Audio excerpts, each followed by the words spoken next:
तो आज की वीडियो बहुत ही शानदार होने वाली है। ये जो आप देख रहे हैं कैपेसिटर हैं, आप सभी जानते ही होंगे। तो दो तीन मैं कंडीशन बताता हूँ कैपेसिटर में। जैसे एक तो ये कैपेसिटर है, उसके ऊपर जो MFD लिखा हुआ है वो मिट गया, हमें पता ही नहीं है कितने MFD का है। तो इसका कैसे पता करें कि ये कैपेसिटर है जो है वो कितने MFD का है। दूसरा ये जो कैपेसिटर है 72 MFD का है। अब जैसे अपने को एक मोटर चलानी है, लगभग ये 3 HP की मोटर में लगता है 72 MFD का, और ये लगाने के बाद भी मोटर सही से नहीं चल रही है। स्टार्ट करते हैं बहुत ज़्यादा जर्क लोड लेती है, जिसकी वजह से हमारे घर के अदर जो इक्विपमेंट होते हैं वो या तो ख़राब हो जाते हैं या बंद हो जाते हैं। बहुत ज़्यादा बिजली का झटका लेती है। तो उसकी वजह क्या है? क्या ये कैपेसिटर ख़राब हो गया? तो कैपेसिटर में दो कंडीशन होती हैं, या तो ये पूरी तरह जल जाता है, फट जाता है, तब तो हम इसको फेंक के दूसरा रिप्लेस कर देते हैं, या फिर जो होता है ये डाउन हो जाता है। जैसे ये 72 का है तो 72 का ना होके कम का हो जाता है। तो इसका क्या सॉल्यूशन है? कोई दूसरा अल्टरनेटिव कोई सॉल्यूशन है या नहीं, और इसको कैसे चेक करें कि ये कितने MFD का है? तो आपको एक मल्टीमीटर लेना है।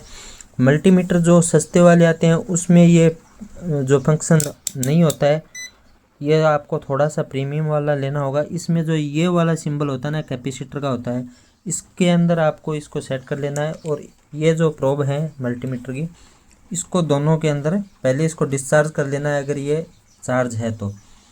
फिर इसको एक प्रोब इसमें लगाएंगे, एक इसमें लगाएंगे।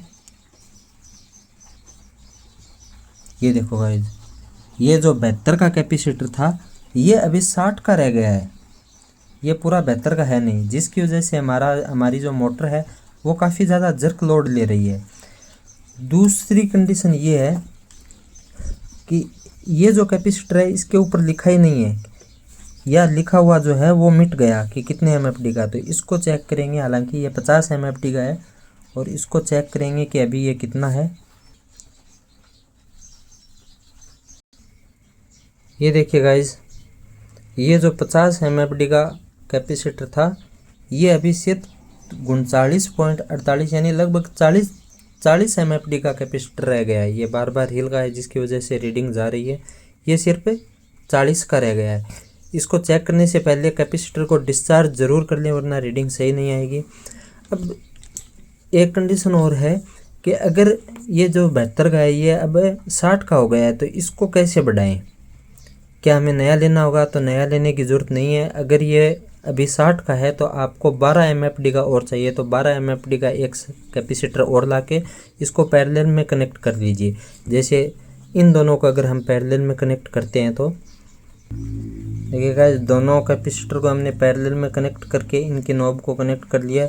अब जैसे ये अपने 60 का था और ये 40 का था, तो दोनों मिला के 100 MFD का होना चाहिए। मल्टीमीटर में देखते हैं 99.4, इसका थोड़ा कम था, तो ये लगभग 100 MFD का अपने रीडिंग आ रही है। तो इसका मतलब ये है कि अगर हमारा कैपेसिटर है वो डाउन हो जाए तो हमें नया लेने की ज़रूरत नहीं है, क्योंकि ये काफ़ी महंगे आते हैं। जैसे ये मिलीबोन का है, ये 400-450 रुपये का आता है, और ये भी लगभग 200-250 रुपये का तो आता ही है। तो हमें एक जितना MFD का कम पड़ रहा है उतना MFD का एक कैपेसिटर और लेके और उनको ऐसे पैरेलल में कनेक्ट करके मोटर के लगा सकते हैं। मोटर आराम से चलने लगेगी। ठीक है दोस्तों, आज की वीडियो में बस इतना ही।